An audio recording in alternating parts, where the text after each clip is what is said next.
Selamat mendengarkan podcast ini. Saudara-saudaraku sekalian, kebenaran yang Alkitab ajarkan kepada kita, yang Alkitab tunjukkan kepada kita, itu mutlak.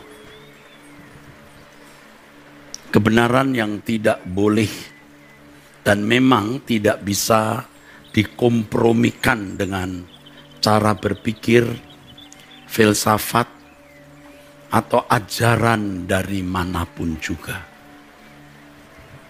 Kebenaran firman Tuhan yang termuat di dalam Alkitab, yang berpusat pada apa yang diajarkan Tuhan Yesus dan yang dikenakan Tuhan Yesus, itu kebenaran yang mutlak, tidak boleh dikurangi atau tidak boleh direduksi, saudara, dan tidak boleh dan memang tidak bisa dikompromikan dengan ajaran dan filsafat manapun. Jadi mutlak, saudaraku. Tetapi kebenaran firman Tuhan itu dinamis, artinya bisa mengikuti perkembangan zaman tanpa menghilangkan atau mengurangi kemutlakan dari kebenaran itu, saudaraku.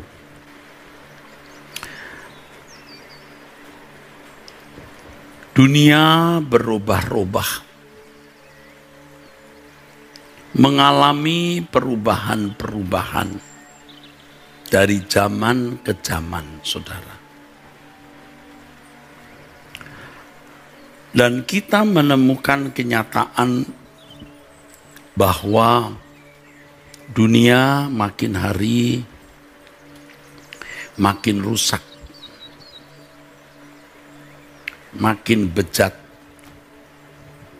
sehingga makin jauh dari kebenaran mutlak, kebenaran murni yang Alkitab ajarkan,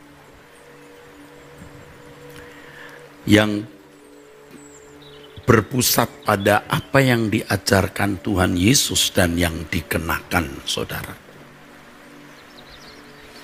Kalau dalam satu periode atau satu masa kekristenan gagal diajarkan, maka itu berarti putusnya rantai, sehingga kekristenan yang diwariskan berikut menjadi tidak murni, saudaraku. Demikianlah dalam sejarah gereja telah terjadi atau berlangsung hal ini. Tetapi di setiap masa atau periode itu, Tuhan selalu membangkitkan orang-orang untuk mengembalikan kekristenan kepada jalur yang benar. Ini paralel dengan kehidupan bangsa Israel, saudara. Ada masa-masa di mana mereka menyimpang. Mereka tidak lagi hidup sesuai dengan Taurat yang diajarkan Musa.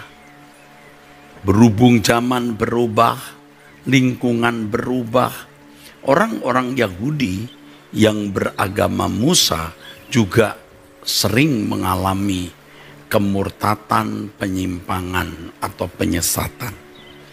Dan Tuhan selalu membangkitkan nabi-nabinya untuk kembali meluruskan bangsa Israel agar kembali kepada Elohim Yahweh dan melakukan hukum Taurat, saudara. Ini paralel. Nah, mari kita kembali kepada ajaran murni yang diajarkan Alkitab. Ya. Ini yang sudah saya kemukakan minggu lalu, artinya saya meneruskan. Kita semua percaya dan mengakui bahwa Abraham ini bapak orang percaya. Jadi Abraham, saudaraku, memiliki hidup yang bisa menunjukkan bagaimana orang beriman itu hidup. Ya. Bagaimana orang beriman itu hidup. Dan telah saya kemukakan, saudaraku, Abram dipanggil Tuhan itu, pada dasarnya Abram akan menjadi berkat bagi semua bangsa. Dan ini melalui Tuhan Yesus.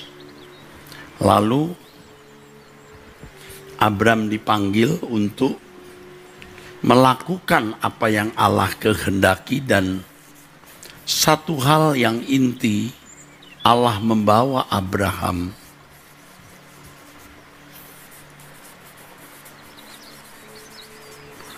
ke negeri yang Allah tunjukkan.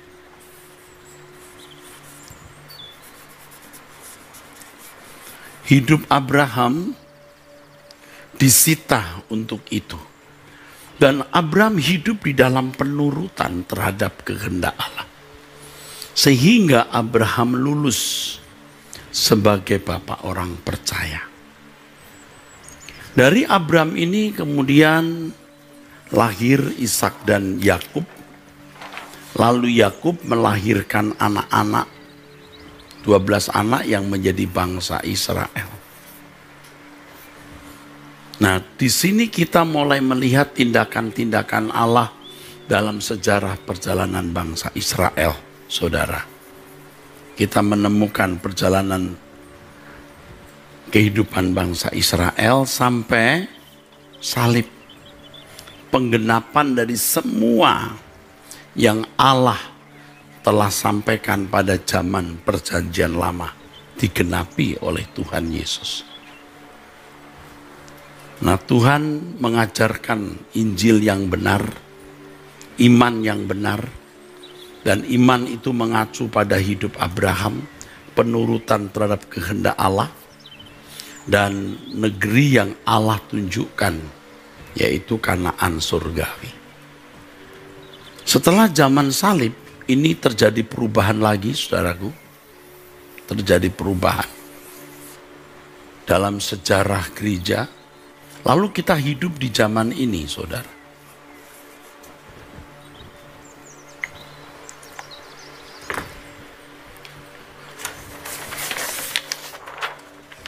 Kalau kita membaca tulisan Paulus mengutip kehidupan Abraham yang dibenarkan oleh iman. Dibenarkan oleh iman artinya dibenarkan oleh penurutannya terhadap kehendak Allah. Jadi bukan hanya mengakui secara akali, ya, secara pengertian yakin, bukan hanya demikian. Tetapi tindakan Abraham. Sehingga dalam penurutannya Abraham lulus sebagai bapak orang percaya yang suatu hari melahirkan Mesias, dan tetap Allah mau membawa Abram ke negeri yang Allah tunjukkan. Nah, periode bangsa Israel ini periode persiapan untuk zaman baru. Maksudnya zaman perjanjian baru, saudara. Bagaimana Allah menunjukkan tindakan-tindakannya di perjanjian lama.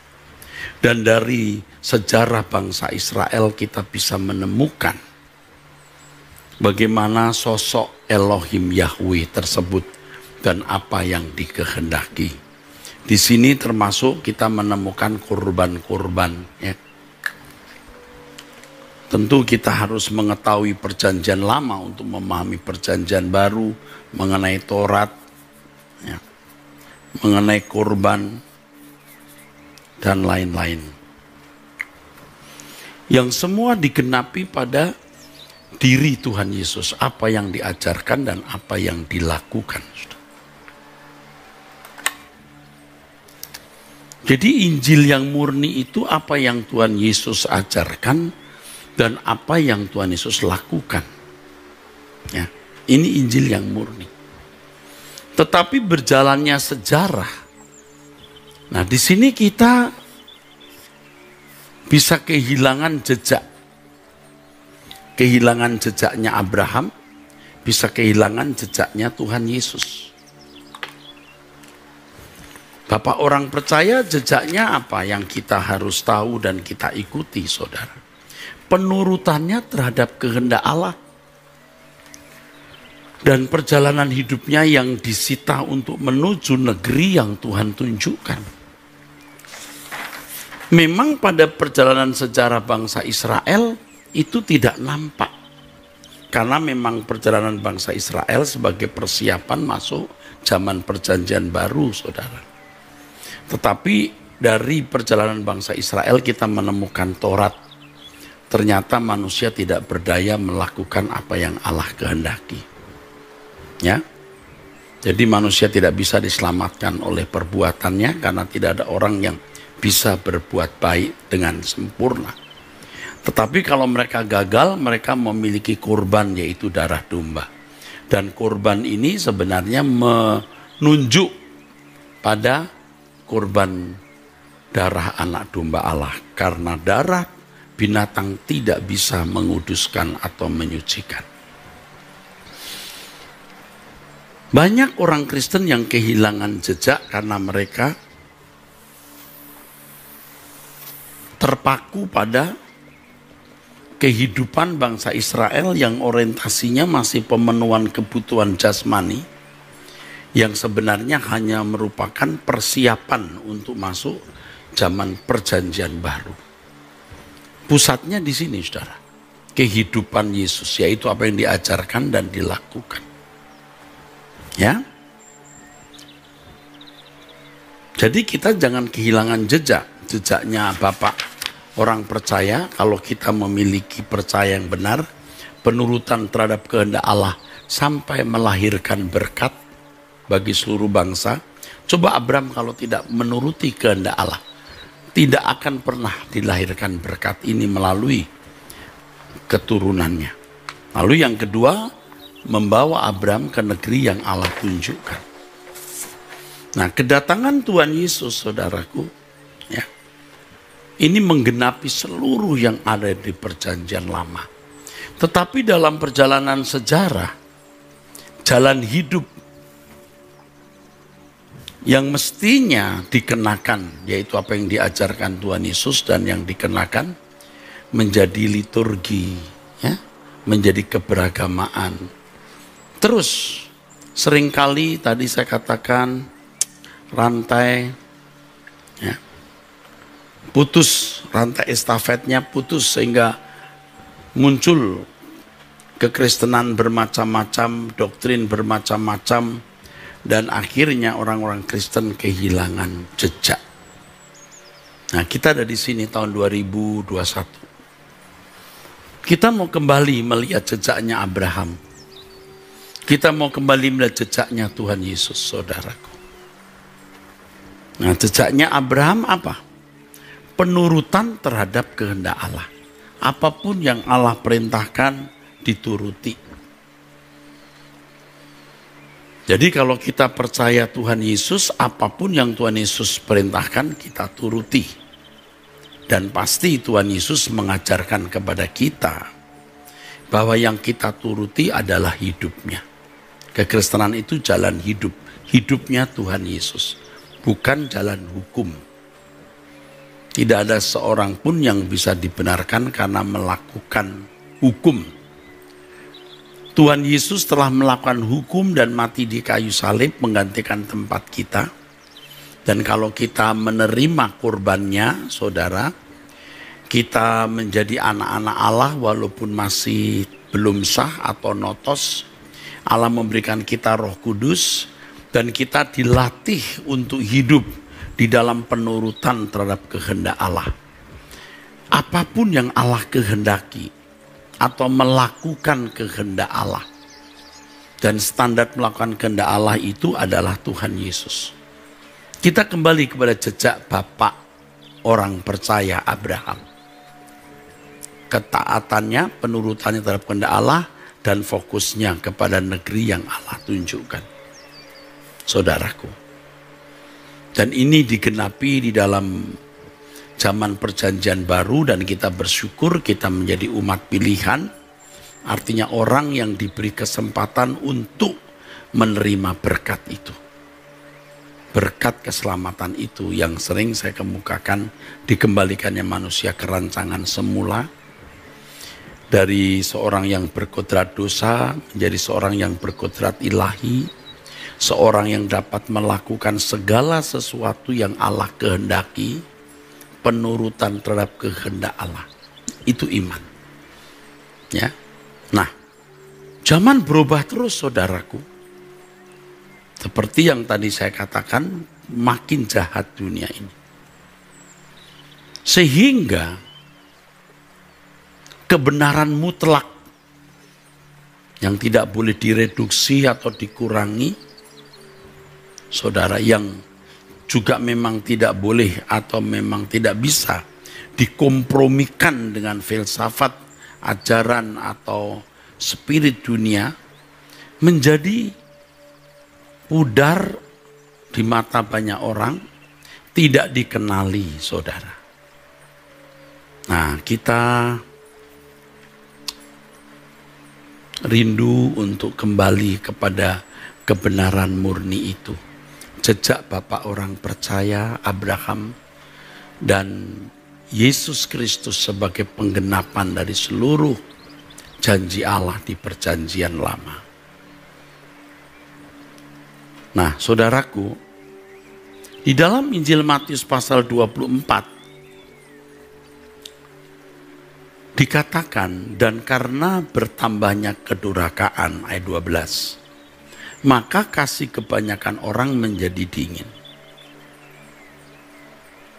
Ya, kasih kebanyakan orang menjadi dingin sama dengan manusia semakin jahat, manusia semakin bejat, manusia semakin tidak memiliki kasih, padahal kasih itu inti daripada kehidupan iman Kristen. Kasih itu tindakan yang selalu sesuai dengan pikiran perasaan Allah. Kamu memberikan seluruh hartamu tanpa kasih sia-sia. Kamu mengorbankan tubuhmu untuk dibakar tanpa kasih sia-sia. Jadi kasih itu apa?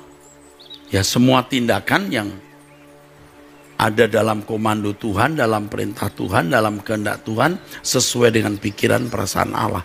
Dan itu makin tawar, makin dingin. Padahal itu inti daripada kekristenan. Itu jejak yang harus kita temukan, saudaraku. Jejaknya Bapak Abraham tadi, dan tentu juga jejaknya Tuhan Yesus yang telah berhasil atau sukses melakukan kehendak Bapa. Tetapi orang yang bertahan sampai pada kesudahannya akan selamat. Jadi di dunia yang sekarang ini makin kemari ini, dunia yang sekarang ini, itu makin sulit orang menjadi selamat. Kecuali benar-benar bertahan. Ya, kecuali benar-benar bertahan, saudara. Maka tidak heran kalau Tuhan Yesus mengatakan di Lukas pasal 18 ayat yang ke-8, akan tetapi jika anak manusia itu datang, apakah ia mendapati iman di bumi? Mengapa Tuhan bicara demikian? Coba saudara melihat di Lukas 17 ayat sebelumnya. Dari ayat 20 sampai ayat yang ke-37. Ini mengenai kedatangan kerajaan Allah. Ya, kedatangan Tuhan Yesus yang kedua kali. Di ayat 22 Lukas 17, akan datang waktunya kamu ingin melihat satu daripada hari-hari anak manusia dan kamu tidak akan melihatnya, dan seterusnya. Nah, Tuhan mengingatkan bahwa zaman sebelum Yesus datang, manusia seperti zaman Nuh. Mereka makan dan minum, mereka kawin dan dikawinkan, sampai pada hari Nuh masuk dalam bahtera, mereka tidak ngeh, tidak sadar.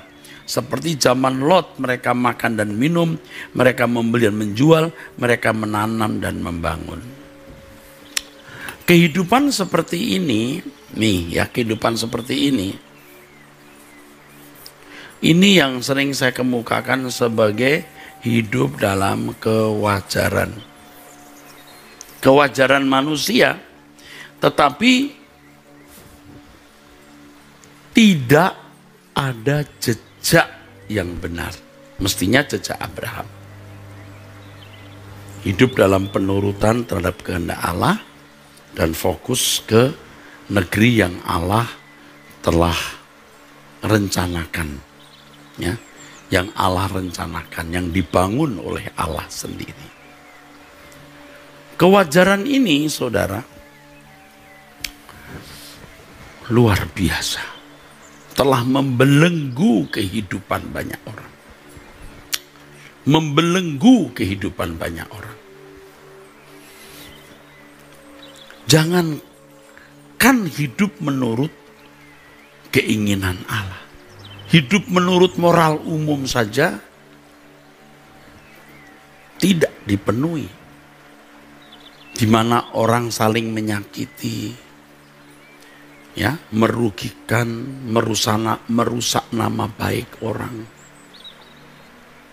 Dan itu bukan hanya terjadi di luar lingkungan gereja, di dalam gereja. Dan semua kita pernah menjadi pelakunya. Walaupun masing-masing memiliki intensitas yang berbeda-beda atau porsi yang berbeda-beda. Makanya saya mengajak kita semua pecinta suara kebenaran, yuk kita kembali kepada Abraham. Coba bayangkan waktu Abraham sedang hidup nyaman-nyamannya, ya saudaraku. Minggu lalu saya jelaskan bagaimana wilayah di mana Abraham berasal, daerah Ur, itu sekarang menjadi warisan budaya dunia, ya.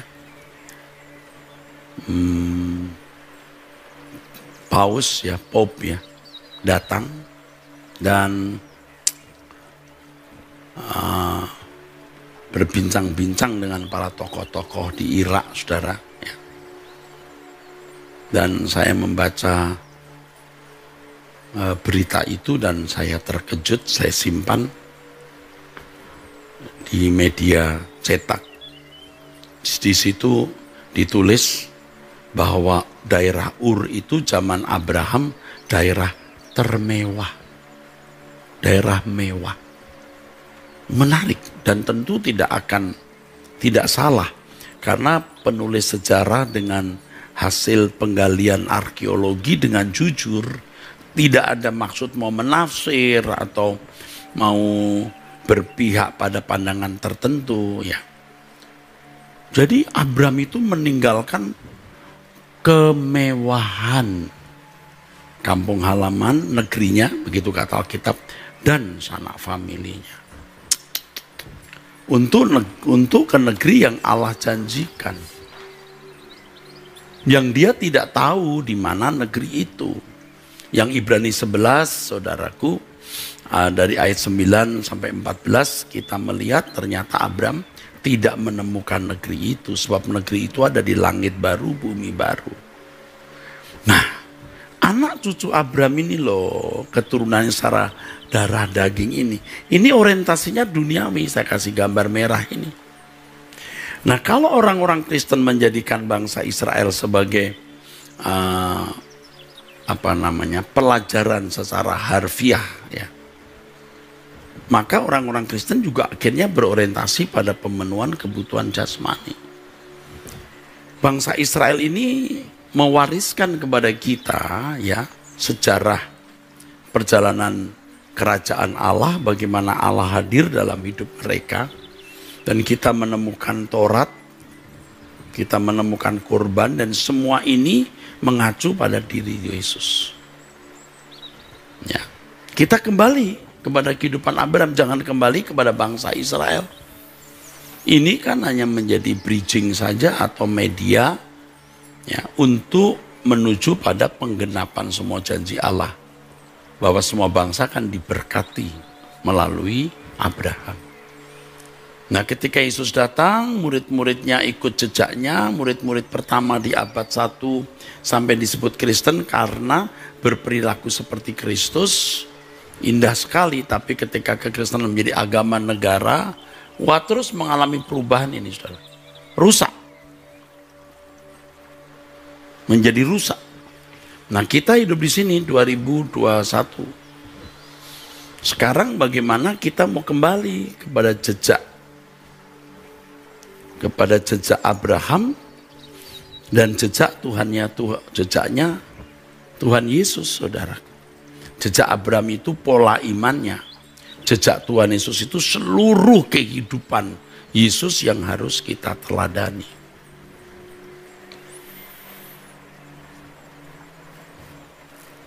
Jadi pertanyaan sederhananya begini, saudara.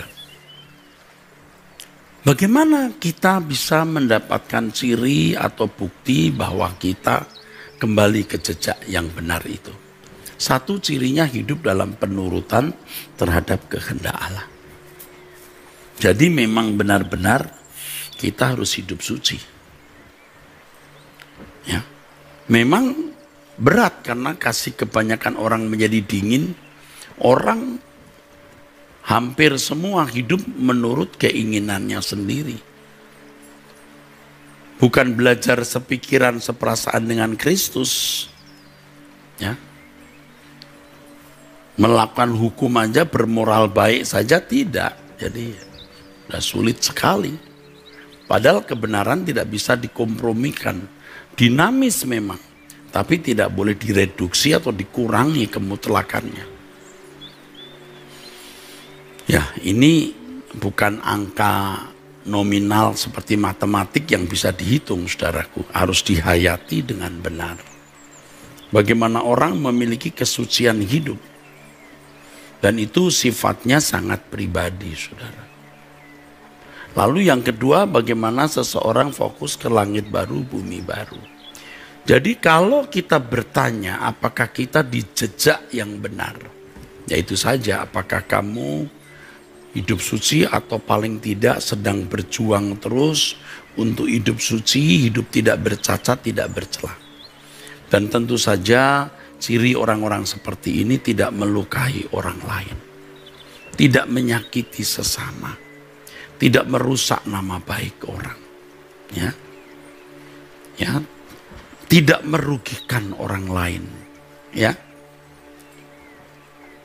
Pasti. Nanti berkembang lagi bagaimana menolong sesama.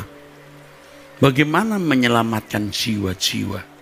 Menyelamatkan jiwa-jiwa artinya bagaimana membuat orang lain bisa dikembalikan ke rancangan Allah semula. Sama dengan bagaimana membuat orang lain juga bisa hidup suci. Apakah Anda melakukan itu? Sebab kegiatan gereja belum tentu benar-benar terfokus pada hal tersebut. Entah kegiatan gereja, yayasan penginjilan, sekolah-sekolah tinggi teologi, apa benar-benar memiliki orientasi dan tekanan pada hal ini. Lalu yang kedua, apa? Dunia yang akan datang, Kanaan surgawi. Nah, kita menguji diri kita. Kita merasa dunia ini rumah kita atau tidak. Untuk bisa menghayati dunia bukan rumahnya, itu tidak mudah. Di mana ada hartamu berada, di situ hatimu berada.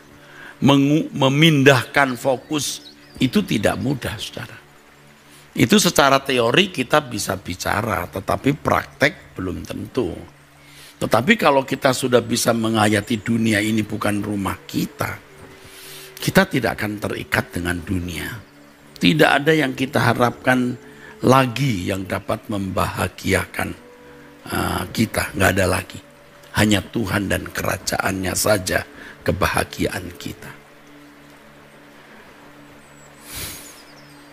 Satu hal yang saya tidak mengerti dan itu saya pandang mengerikan.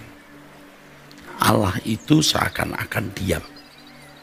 Di situasi dunia yang jahat seperti ini, kehidupan orang Kristen yang hanyut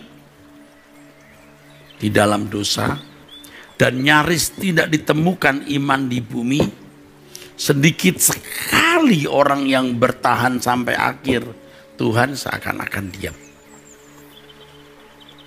Ini yang membuat kita bisa tidak mau tekun, atau ya sekali-kali sedikitlah cari selingan atau hiburan. Nanti kita jatuh-jatuhnya ke kewajaran hidup, saudara. Abraham itu tidak wajar dengan pola gaya hidup dan keputusannya itu tidak wajar. Meninggalkan negeri yang sudah permanen, kampung halamannya, ke negeri yang tidak jelas. Tidak wajar. Kehidupan Yesus juga tidak wajar. Sampai ia dianggap orang gila. Paulus juga begitu. Paulus juga dituduh gila. Itu meninggalkan kewajaran. Nah, sekarang bagaimana kita bisa mengerti hal ini dan menerima hal ini? Ya. Percuma kita ke gereja, aktif ke gereja, menjadi aktivis gereja, bahkan jadi pendeta. Percuma. Kita mengenakan jejak siapa? Apakah kita mengenakan iman pola Abraham? Hidup dalam penurutan terhadap kehendak Allah dan fokus dunia yang akan datang, negeri yang Allah tunjukkan? Ya? Atau kita memilih gaya hidup lain yang itu sudah diterima, ditolerir, dijustifikasi, benar, terjadi pembenaran padahal itu tidak benar. Nah, saudara mungkin berkata, zaman sekarang ini Pak, berpikir seperti itu mana bisa Pak, nggak masuk. Saya tahu tidak masuk, makanya hanya orang yang bertahan sampai akhir yang diselamatkan. Makanya Yesus berkata, hampir-hampir dia tidak menemukan orang yang beriman. Iya, saudaraku. Saya bicara begini juga dengan hati agak pesimis. Apa? Siapa orang yang mau percaya? Siapa orang yang mau percaya dengan khotbah seperti ini? Lalu orang mulai tanya, dia sendiri belum tentu melakukan, bisa saja. Belum lagi dengan suara-suara sumbang fitnah mengenai diri saya. Ya, saya sih sedih saja, saudara. Nanti kalau suatu hari di hadapan Bapak di surga, biarlah Bapak yang memberi pengakuan terhadap saya, siapa saya ini sebenarnya. Nggak usah cari pengakuan dari manusia, ya, nggak usah. Dan kita harus berani bertahan itu. Kiranya engkau temukan di matamu aku berkenan di antara manusia. Itulah kehormatanku terindah dalam hidupku, kebahagiaan di hadiratmu.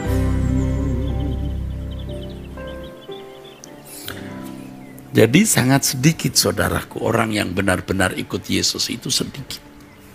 Sangat sedikit. Sangat sedikit. Banyak orang Kristen. Apakah di antara 101 benar-benar Kristen seperti Kristus? Kalau zaman sekarang meragukan, saudara. Dari 100 pendeta, apakah 1 layak disebut Kristen? Dari 1000 jemaat, apakah ada 5 yang patut disebut Kristen? Dari 1000 pendeta, apakah ada yang layak disebut Kristen? Disebut Kristen itu bukan karena dia bisa berteologi, berteori tentang Tuhan begono begini. Coba perilaku hidupnya setiap hari, dicium, diraba, coba. Tapi tentu kita tidak bermaksud mau menghakimi orang, saudara. Ya, apalagi kalau zaman media sosial terbuka seperti ini, orang bisa bicara suka-suka sendiri. Cuman saya sedih kalau sampai orang menjadi tidak mendengar suara kebenaran. Sedih, saudara. Sedih, saudara. Kalau menurut saya hampir, ya kalau saya dipastikan nanti 100% ini tidak layak, hampir bisa dipastikan suatu hari nanti orang akan menyesal. Kenapa kamu tidak mendengar suara kebenaran? Kamu dengar, kamu tanya Tuhan, orang ini layak didengar tidak? Orang ini benar atau tidak? Jangan dengar suara manusia. Sayang nanti kamu. Celaka kamu. Nah, yang kita harus ajarkan kepada jemaat, bukan hanya orang tua, tapi juga anak-anak muda seperti ini. Maka di Warrior, saya mengajak orang-orang muda untuk leaving the world behind hari Senin kemarin. Dan saya akan membuat pertemuan lagi. Hai orang-orang muda, jangan lagi hidup seperti anak-anak muda lain hidup. Tinggalkan zona itu. Seperti Abraham meninggalkan Ur Kasdim. Tinggalkan. Kita juga yuk kita tinggalkan percintaan dunia dan kesenangan dunia. Ya. Nah, saya beri kiatnya, saudara. Saya beri kiat. Ya. Dari pengalaman hidup. Kalau nilai terbaik itu A, berikutnya B, C, D, F. Langsung fail. Kira-kira saudara punya nilai itu di hadapan Tuhan berapa? Kualitas hidup rohanimu itu berapa? Orang memandang saudara fail, D, enggak apa-apa. Itu yang memacu kita untuk diam-diam berusaha terus membenahi diri, ya, supaya kita dapat nilai A. Saudaraku. Nih, saudara, ya.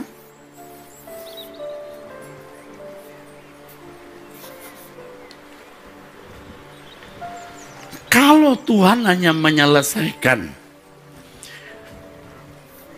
perbuatan-perbuatan dosa yang sudah dilakukan atau diekspresikan, hanya menyelesaikan masalah ini, maka tidak ada strata di dalam kerajaan Allah.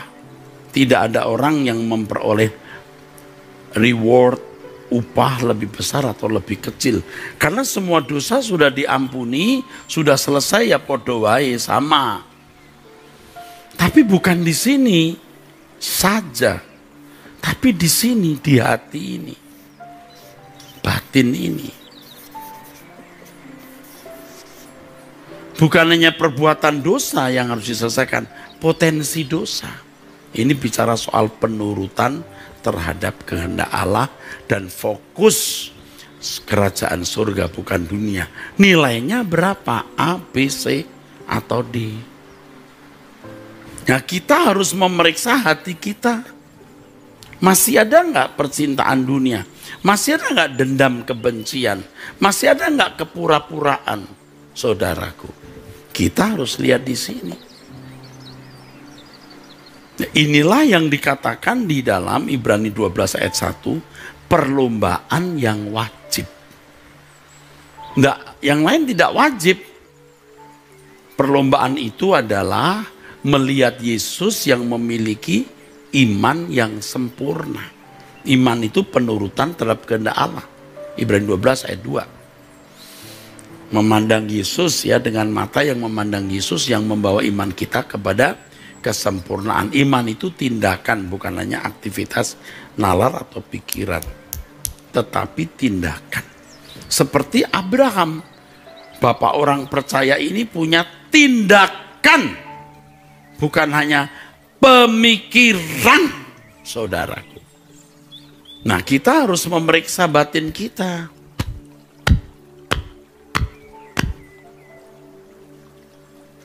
Makanya ada waktu setiap hari untuk berdoa pribadi, periksa diri. Kita akan sangat menyesal nanti kalau menghadap Tuhan, ternyata nilai kita itu C atau D. Wah, mengerikan kalau sampai fail. Terpisah dari hadirat Allah itu mengerikan sekali.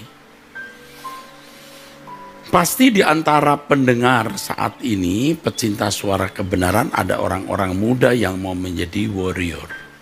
Kamu harus nekat, harus punya keberanian untuk meninggalkan dunia, artinya pergaulan dunia, cara hidup anak-anak muda lainnya. Anak-anak muda saja saya ajak untuk meninggalkan dunia, apalagi bapak ibu, orang-orang tua. Nah, kita kembali kepada jejak Tuhan Yesus. Ya. Jejak yang Tuhan Yesus telah tinggalkan, kita ikuti jejaknya. Dan Roh Kudus pasti menuntun kita. Karena Tuhan Yesus berkata, jadikan semua bangsa muridku. Artinya ajar mereka hidup seperti kamu hidup yang pernah kumuridkan, saudaraku. Nah, di sini kita menemukan kekristenan yang sejati. Jadi di Lukas 17 tadi kita sudah membaca ya, orang makan minum, kawin dikawinkan ya, seperti zaman Nuh atau seperti zaman Lot ya. Ingatlah akan istri Lot, artinya di ayat 32 gagal untuk mencapai keselamatan, gagal. Ya. Dan minggu lalu saya sudah menyampaikan, saudaraku, bangsa Israel tidak semua sampai tanah Kanaan, banyak yang tewas di padang gurun. Dan itu memberi pelajaran atau menjadi contoh bagi kita. Jadi banyak orang Kristen yang nanti tidak masuk surga atau bahkan tidak, atau ya banyak orang Kristen tidak menjadi anggota keluarga kerajaan surga, bahkan mungkin tidak masuk surga juga, neraka, karena perbuatan-perbuatan jahatnya. Dan itu disesatkan oleh pengajaran-pengajaran yang kelihatannya dogmatis, tetapi tidak memiliki implikasi konkretnya, ya. Dan itu terjadi selama berabad-abad ya. Di sini, saudara, ya, penyelesaian iman Kristen dengan doktrin teologi ini sini. Ya, bunuh membunuh ya. Saya baru membaca sejarah ya hari-hari ini mengenai perdebatan ini sampai bunuh-bunuhan ya. Dan jumlahnya ditulis puluhan ribu hanya karena ini. Mengerikan, saudara. Bukannya ikuti jejak Yesus, malah jadi perdebatan teologi di sini. Kita bukan tidak setuju adanya pengajaran atau doktrin, saudara. Tapi jangan menyelesaikan keselamatan dengan atau secara yuridis dengan sistematika dogmatika, tetapi dengan tindakan nyata jejak ini.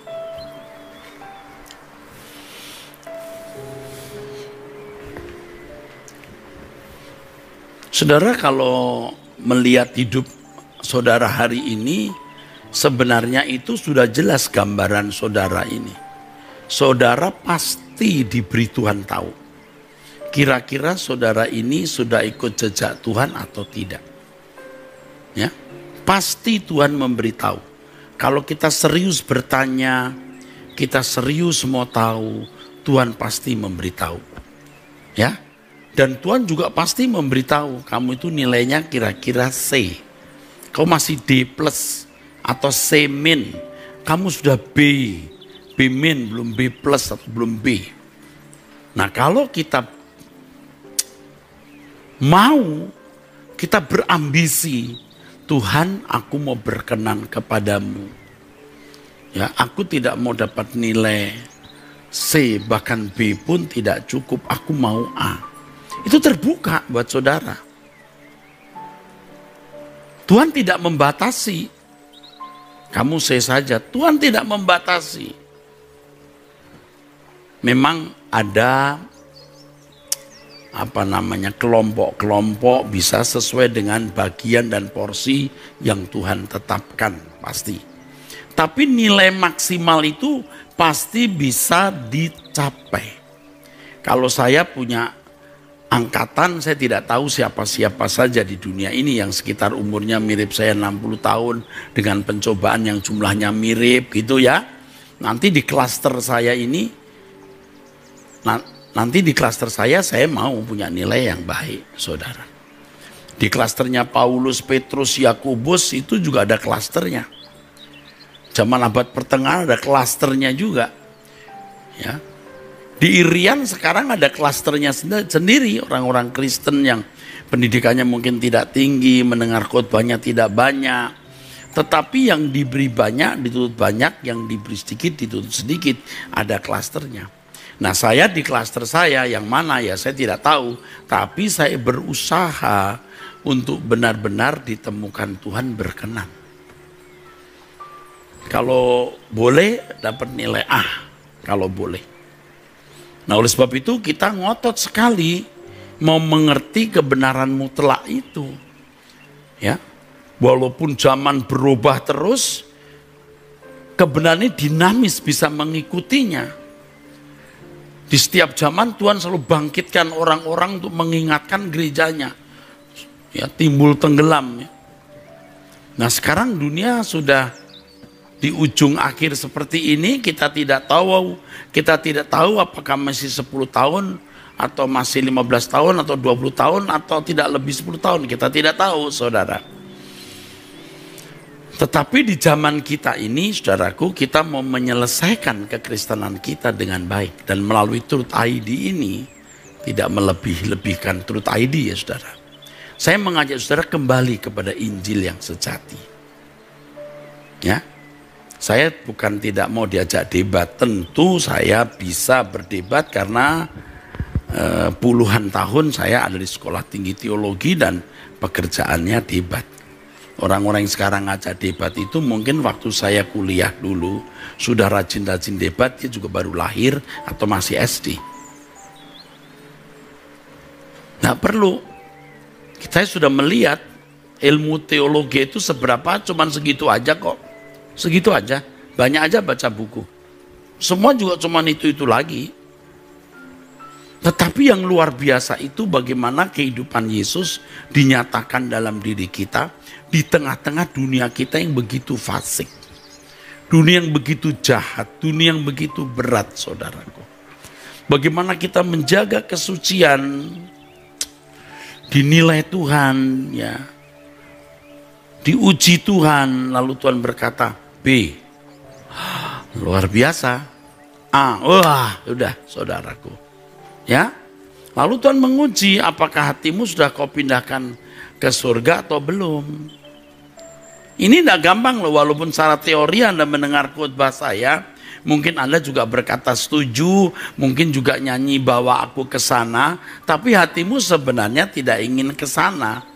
Karena hati saudara sudah terikat dengan kesenangan-kesenangan dunia dan sudah lama hidup di dalam kewajaran, saudara. Keluar dari kewajaran itu tidak mudah. Maka firman Tuhan mengatakan, barang siapa berusaha memelihara nyawanya, ia akan kehilangan nyawa. Siapa mereka yang memelihara nyawa? Yang hidup dalam kewajaran. Kesenangan dunia ini dilestarikan, dijagai, dinikmati, saudara. Ya. Lalu Tuhan berkata, dan barang siapa ya kehilangan nyawanya, di Injil yang lain dikatakan, karena aku, ia akan menyelamatkan. Jadi kita kehilangan nyawa kita, nyawa duniawi kita. Dan kita memiliki nyawa baru, nyawa di kehidupan yang akan datang. Kata nyawa di sini dalam bahasa Yunaninya suke, artinya jiwa. Jiwa kita sudah dikeruhkan oleh berbagai keinginan-keinginan dunia, saudara. Ya, inilah yang membuat kita tidak mau hidup dalam penurutan terhadap kehendak Allah dan tidak mengingini langit baru, bumi baru. Sekarang kita lepaskan nyawa seperti ini, kita lepaskan jiwa seperti ini. Kita mau jiwa kita dibaharui, saudaraku, dengan nyawa baru, jiwa baru. Itulah jejaknya Abraham yang hidup dalam penurutan terhadap kehendak Allah, yang fokusnya negeri yang Tuhan tunjukkan. Itulah jejak Tuhan Yesus yang melakukan kehendak Bapa dan menderita untuk keselamatan manusia. Dan jika kita ikut jejak Tuhan Yesus, kita akan dimuliakan bersama-sama dengan Dia di kerajaan itu. Roma 8 ayat yang ke-17. Kesempatan ini berharga dan mahal sekali, saudara. Ayo, saya mengajak saudara untuk meninggalkan dunia dengan segala kesenangannya. Amin.